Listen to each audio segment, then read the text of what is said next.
নেই তো। আমি তো 5 দিন ঘুরে আসি, রেস্ট নিয়ে 1-2 দিন বাড়িতে।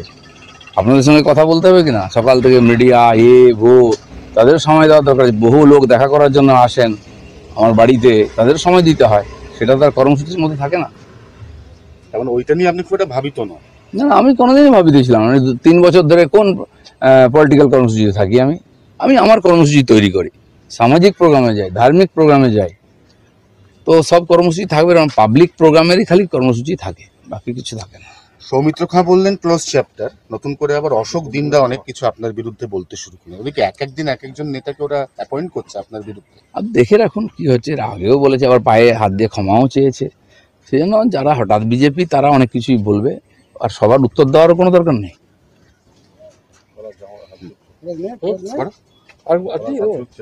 বাজারে তো মুখ্যমন্ত্রী বলে গেছিলেন পরশুদিন ভিজিট করে যে সব কটাই এমন বিপজ্জনক অবস্থায় আছে যে ওই বউবাজারের মেট্রো বিপর্যয়ের পরে যেরকম হোটেলে শিফট করে থরো রিপেয়ার হয়েছিল বা রিকনস্ট্রাকশন, ওরকম করতে হবে। কিন্তু আমরা নিজেরাও কালকে বড়বাজারে গিয়ে রিয়েলিটি চেক করেছি, বড়বাজারের অবস্থা খুব খারাপ। মানুষ প্রাণ হাতে করেই বড়বাজারে আছে। বড়বাজারটা বড় ব্যবসা হয়, সবার চোখে পড়ে। বেহালা বাজার যখন পুড়েছিল, ঠাকুরপুকুর, যে কটা বাজার পুড়েছে, এবং যে পুরনো বাজার আছে 20, 30, 40, 50 বছরে, গিয়ে দেখে আসুন, কোনো পার্থক্য নেই। কোনো অগ্নি নির্বাপক ব্যবস্থা নেই, কোনো অনুমতি নেই, কোনো দেখাশোনা হয় না। প্লাস্টিক কাপড় চোপড়ের ঢের থাকে, সেখানে বিড়ি খাচ্ছে, সেখানে ঘুমুচ্ছে। ছোট্ট একটা ঘটনা, এবং তার ঝুলছে হাজার হাজার, যেটা শর্ট সার্কিট হয়ে যে কোনো সময় ঘটনা ঘটতে পারে, তাই হচ্ছেও, আর তদন্তও হয় না। মমতা ব্যানার্জি সব জায়গায় গিয়ে একটা কথা বলে দিয়ে আসেন, যা মুখে আসে, এই করে দেবো তাই করে দেবো, কোনোদিন পেছনে তাকান না, কোনোদিন করেনও না। তাহলে এরকম দুর্ঘটনা হতো না। না, আপনি যে বলছেন উনি চলে আসেন বলে, কিন্তু উনি তো সেই দিনকে ওখান থেকে বেরিয়ে ফটফট করে পার্ক স্ট্রিটে 3খানা লোকেশন সারপ্রাইজ ভিজিট করে এলেন, হঠাৎ করে গেলেন, সেখানে গ্যাস সিলিন্ডার বেরিয়ে এলো, অনেক কিছু। শুনুন, মুখ্যমন্ত্রীর কি এটা কাজ নাকি বাজারে বাইরে সার্ভে করা? তার মন্ত্রী, ডিপার্টমেন্টের অফিসার, পুলিশের লোক, ফায়ার ব্রিগেডের লোক কেন দেখে না? উনি খালি মাইলে নিতে চান গিয়ে সব জায়গায়। আমি করছি, আপনি মনে করুন, যেদিন মুখ্যমন্ত্রী হয়েছিলেন, উনি 1 মাসের মধ্যে সমস্ত হসপিটাল ঘুরে ফেলেছিলেন। হসপিটাল দালাল রাজ, ওষুধ বিক্রি, আরজি করার মধ্যে ঘটনা কি বন্ধ হয়েছে? হচ্ছে তো।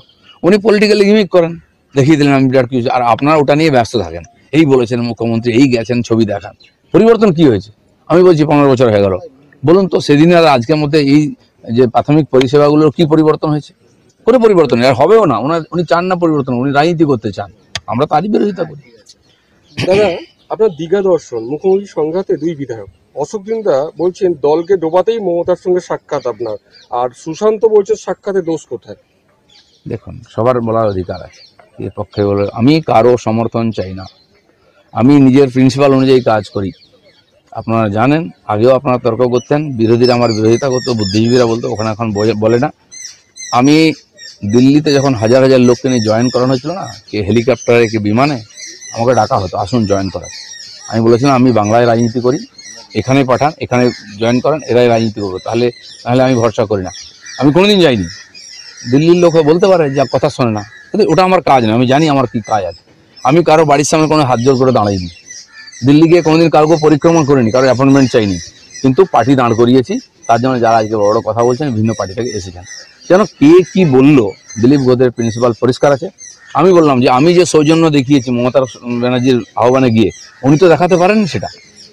উনি যদি রাম মন্দিরে যেতেন, সৌজন্য দেখাতেন, আর যেটা মন্দির করতে হলো ওনাকে, আজকে রামনবমীর মিছিল করতে হচ্ছে টিএমসিকে, সেই তো করতে হলো। কেন জাননি উনি সৌজন্য দেখাননি, দিলীপ ঘোষ সৌজন্য দেখিয়েছে। একটা শেষ প্রশ্ন, যেটা হচ্ছে যে এই যে আপনার দীঘা দর্শন, জগন্নাথ দর্শন, তারপর থেকে এখনো পর্যন্ত আপনার সঙ্গে কেন্দ্রীয় কোনো বিজেপি নেতা তাদের কোনো কথাবার্তা? না, কেউ জিজ্ঞেস করে। দাদা, ইসরায়েলের সন্ত্রাস, কাশ্মীর ও হামাস যোগ